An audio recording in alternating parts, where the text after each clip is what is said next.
तो ये है होंडा की सबसे फेमस गाड़ी होंडा सिविक, जो कि आपकी भी फेवरेट रही होगी और बहुत सारे लोगों की फेवरेट रही है गाड़ी। और सबसे इसमें मुझे मजेदार बात है वो ये है कि ये रतन टाटा जी की भी फेवरेट गाड़ी रही है। तो आज हम बात करेंगे मेरे दोस्त से, मैंने अपने दोस्त को बुलाया इस वीडियो में। Hello Ricky. हेलो। और इनका रिव्यू जानेंगे कि इन्होंने इस गाड़ी को 2.25 लाख किलोमीटर चला दी है और 2.25 लाख किलोमीटर चलाने के बाद कैसा इनका एक्सपीरियंस रहा है, क्या पॉजिटिव है क्या नेगेटिव है इस गाड़ी के बारे में। तो चलते चलते बात करते हैं फिर। ठीक है, और let's have a ride.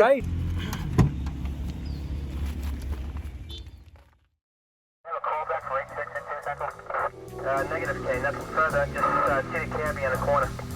Alright, I go on arrival.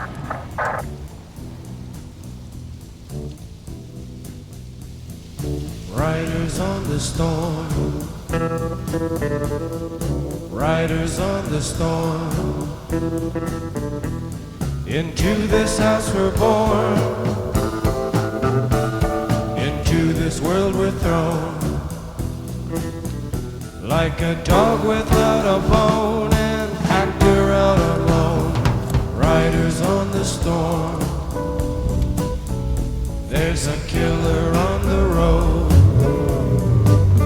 His brain is squirming like a toad.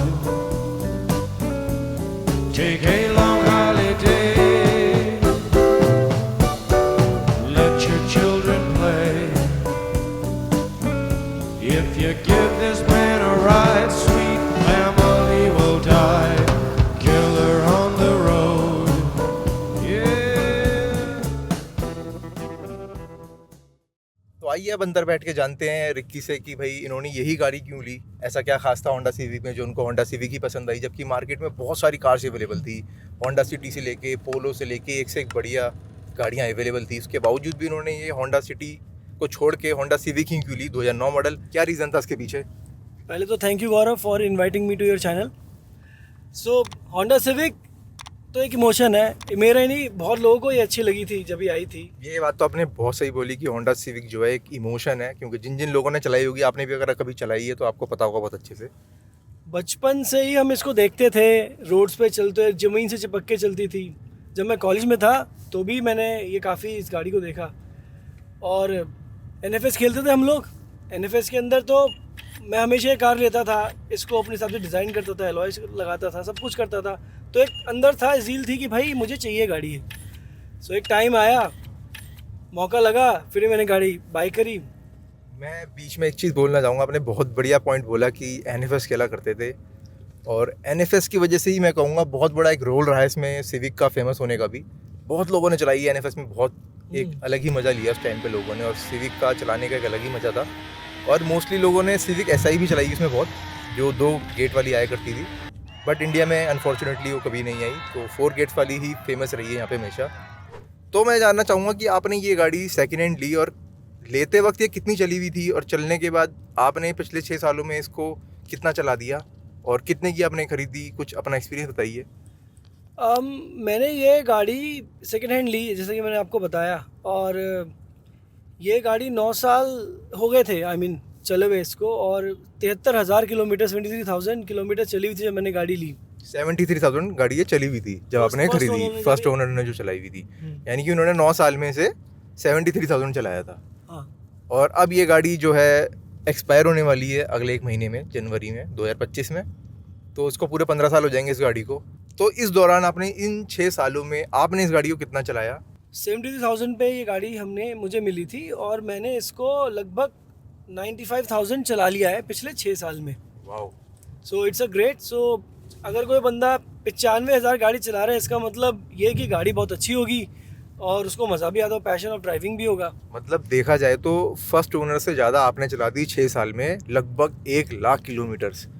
और मेरे हिसाब से जब तक आप इसे नेक्स्ट मंथ में बेचेंगे इस गाड़ी को 1 लाख पूरे हो जाएंगे, जिस हिसाब से आपकी स्पीड रही है चलाने की काफ़ी ज़्यादा। तो आपने इससे बहुत सारे टूर्स वगैरह भी मारे होंगे, या सिर्फ सिटी ट्रैवल ही रहा है आपका इस मैनुअल गियर में? नहीं, इससे हमने बहुत सारे टूर्स मारे हैं। अभी रिसेंटली हम जयपुर गए थे, उससे पहले हम एक बार लद्दाख भी जा चुके हैं।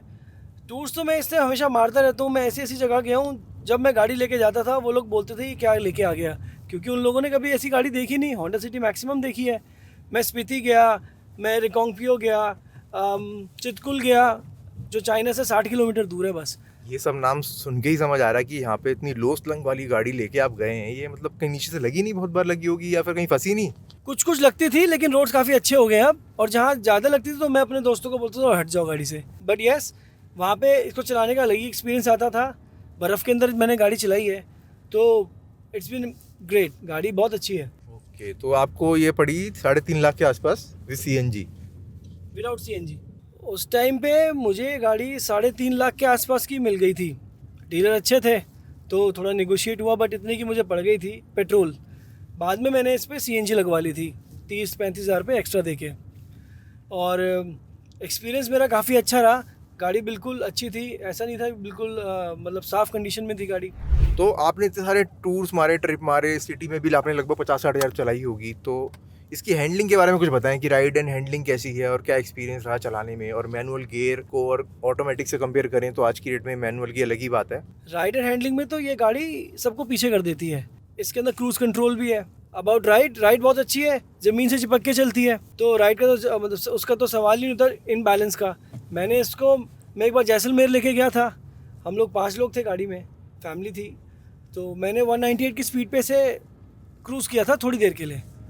तो हैंडलिंग की वजह इसका कोई जवाब ही नहीं है, एकदम चिपक के चल रही थी। कोई वो नहीं था कि भाई गाड़ी जैसे वॉबल होती है, बहुत सी गाड़ियाँ थोड़े 100-120 पे ऐसा लगता है कि गाड़ी लेफ़्ट राइट हो रही है, बट ये गाड़ी आपकी 100 पे भी ऐसी चलेगी, 80 पे वैसी चलेगी, और आप 150 पे भी चलाओगे तो भी सेम आप ड्राइविंग करने मतलब वो देती है आपको।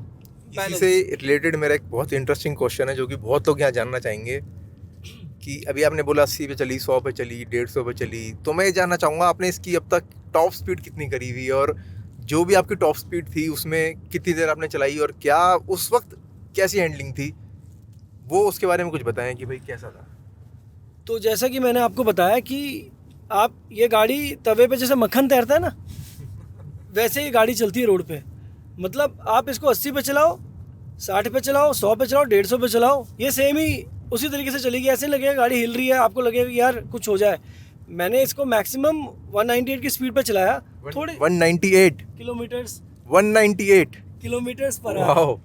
तो आपने ये 2 किलोमीटर क्यों मिस कर दी, ये भी बता दीजिए। 200 क्यों नहीं टच करी आपने? ये इसके ऊपर गई नहीं या फिर आप लेके नहीं गए? नहीं, ये उसके ऊपर जा सकती थी, बस आगे मोड़ था, थोड़ा सा मोड़ मुझे दिख गया था, तो इसलिए मैंने थोड़ी स्लो डाउन कर ली, और उसके बाद फिर मैंने कहा नहीं यार रहने दो, इट्स गुड कि इतना ही ठीक है। जैसलमेर गया था मैं, तो वो बहुत बड़े बड़े रोड्स होते हैं, तो वहाँ पे ऑन एन एवरेज 150-160 तो चल ही रहा था मैं। तो 198 एक बार टच डाउन करी, बट उसके बाद मतलब ये स्मूथ ही थी, ऐसा कुछ नहीं था। सो ये स्पीड में भी काफ़ी चिपक के चलती है ज़मीन से। ये मैं इसलिए बता पा रहा हूँ क्योंकि मेरे पे और भी गाड़ियाँ हैं, जैसे बलिनो है, i20 वगैरह भी है। सो ये गाड़ियाँ जब 100 या 120 के ऊपर चलती हैं ना, तो आपको थोड़ी हिलती वॉबल करती हैं, ऐसा लगता है कि मतलब कुछ हो सकता है। बट ये क्योंकि मुझे एक्सपीरियंस है उस चीज़ का, दूसरी गाड़ियों का भी, ये बिल्कुल चिपक के चलती है, इसलिए मैं कह सकता हूँ। रही बात इसके बाकी फ़ीचर्स की, तो दूसरी गाड़ियाँ क्योंकि वो अभी करंट की गाड़ियाँ हैं, तो इसलिए उनमें थोड़े एडवांस फीचर्स हैं, और ये उस केस में आउटडेटेड है। लेकिन अगर आप इसका डैशबोर्ड देखो तो उसका जवाब ही नहीं है। इसका जो डैशबोर्ड है वो ऐसा लगता है आप अभी कॉकपिट में बैठे हो, प्लेन उड़ाने वाले हो। इसका मीटर डिजिटल मीटर है। आज से 10-15 साल पहले डिजिटल मीटर ऐसे दिखता था, और अभी भी कुछ गाड़ियाँ हैं जिनमें अभी भी डिजिटल मीटर नहीं है। सो ये आपको बिल्कुल एरोप्लेन के कॉकपिट की फीलिंग देगी कि बस आप बैठो, बस रेडी टू क्रूज हूँ मैं। ये बात तो बहुत सही बोली, क्योंकि मैं भी इस पॉइंट को मतलब बताना चाहूँगा बहुत अच्छे से, क्योंकि इसमें जो सामने का जो मीटर, डिजिटल मीटर का जो फील है ना, सामने से व्यू आता है जब आप बैठते हो स्टीयरिंग पे हाथ रख के। इनफैक्ट बाहर से जब चलते हुए मैं भी कभी गाड़ियाँ देखा करता था, होंडा सिविक को 10 साल पहले भी, तो बाहर से जो ड्राइवर का जो व्यू आता था ना, वही हम नोटिस करते थे कि यार क्या अलग ही मीटर है, उसमें स्पीड लिखी आती थी सेंटर पे। ये चीज़ आज भी किसी भी गाड़ी में नहीं मिलेगी आपको, कितनी महंगी आप गाड़ी ले लो, ये वाली फील आपको नहीं मिलने वाली। तो ये बहुत एक यूनिक कर देती है इस गाड़ी को, आज भी इतने साल पुरानी होने के बावजूद भी। इसका डैशबोर्ड इतना बड़ा है, मैंने और भी गाड़ियाँ देखी हैं इस रेंज में, जो सेगमेंट आया था उस टाइम पे, शायद इससे बड़ा डैशबोर्ड किसी में आया हो। बहुत बड़ा डैशबोर्ड है। और कंफर्ट का भी बताऊँ तो कंफर्टेबल तो बहुत है ये, चलाने में भी और बैठने में भी। ठीक है, अगर इसमें 5 बंदे भी बैठे हुए हैं पीछे, तो वो कंजस्टेड नहीं होंगे, आराम से बंदे बैठ सकते हैं। इसके बीच में वो हैंड रेस्ट भी दे रखा है, राइट। और आगे की सीट्स आपको ऐसा लगेगा आप प्लेन चला रहे हो, बिल्कुल पीछे की तरफ आप आराम से बैठे हो। तो कंफर्टेबल तो बहुत है गाड़ी चलाने में, सीटिंग स्पेस बहुत अच्छा है इसका। और अब आते हैं सबसे इसका इम्पोर्टेंट क्वेश्चन पे, जो कि पूरे इंडिया में सबसे कॉमन है चीज़ें, कितना देती है? कितना देती है।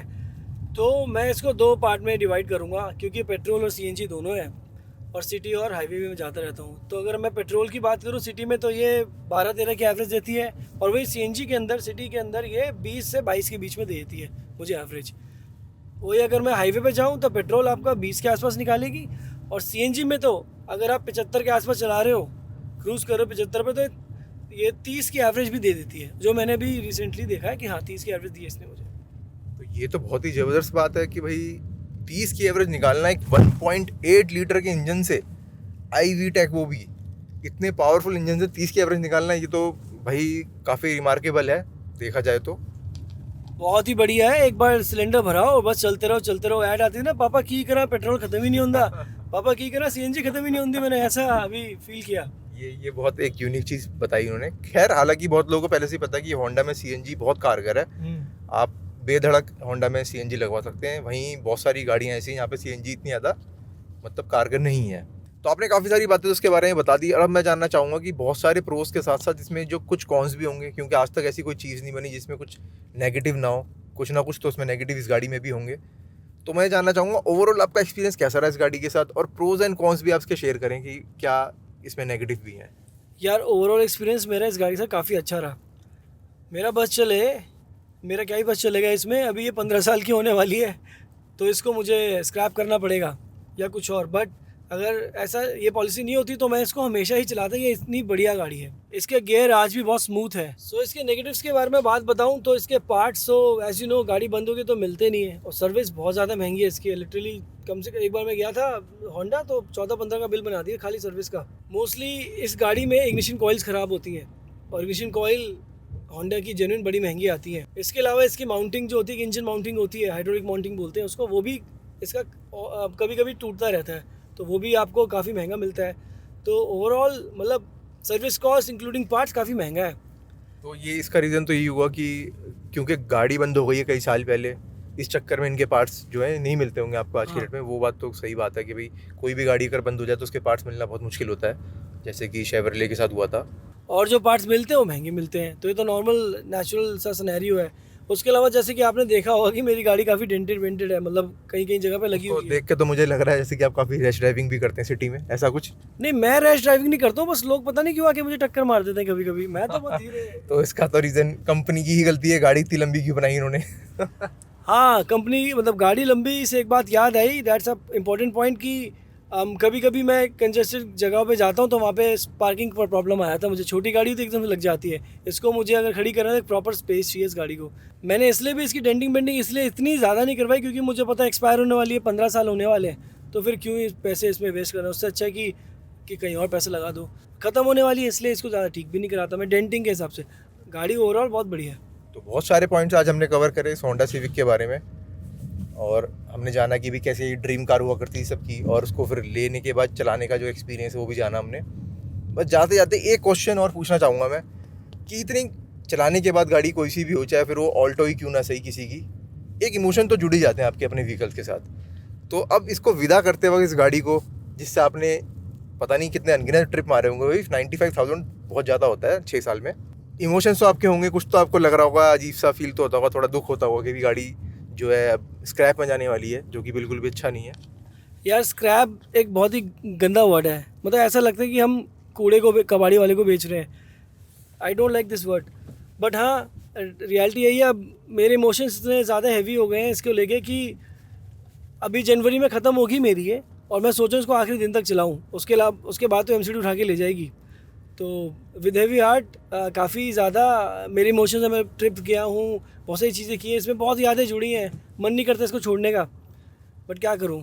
और मुझे भी बहुत अच्छा लग रहा है इस गाड़ी को बैठ कर। मैंने स्टार्टिंग में आते हुए चलाई भी इस गाड़ी को, फील लिया, तो एक बहुत अलग एक्सपीरियंस था मेरा भी इस गाड़ी के साथ। नेक्स्ट लेवल मज़ा आता है इस गाड़ी को चलाने में। बिल्कुल भी मुझे नहीं लगा चलाते वक्त कि अंदर बैठ के कि बाहर से इतनी डेंटिंग पेंटिंग इसमें हो रखी है, लेकिन इंजन से जब मैं फील कर पा रहा था इस गाड़ी को तो ऐसा लग रहा था कि शायद अगर मैं मीटर नहीं पढ़ता तो मैं यही कहता शायद 50,000 ही चली होगी गाड़ी मुश्किल से। तो इंजन में तो ये खासियत है भाई, टोयोटा हो या होंडा हो, इनकी तो अलग ही बात है। जाते आते इस गाड़ी का ट्रिब्यूट वीडियो ही समझ लें, क्योंकि मुश्किल से ही आपको गाड़ी रोड पे दिखने को मिलेगी। अब लुप्त हो रही है अब इसके आखिरी साल रह गए हैं, तो ऑलमोस्ट सारी गाड़ियाँ ही बंद होने वाली हैं, और 6-8 महीने में बाकी गाड़ियाँ भी दिखनी बंद हो जाएंगी सिविक। तो ठीक है, थैंक यू रिक्की, और गाइस जाने से पहले चैनल को सब्सक्राइब करें, वीडियो को लाइक करें। इसी तरह की और एक्सपीरियंस भी लाऊंगा मैं गाड़ियों के बारे में, और नई गाड़ियों को भी कवर करेंगे साथ साथ। फिर मिलता हूँ आपसे अगली वीडियो में। Till then take care, bye. क्यों? मेरी क्यों नहीं? डिग्री नहीं ना तेरे पास।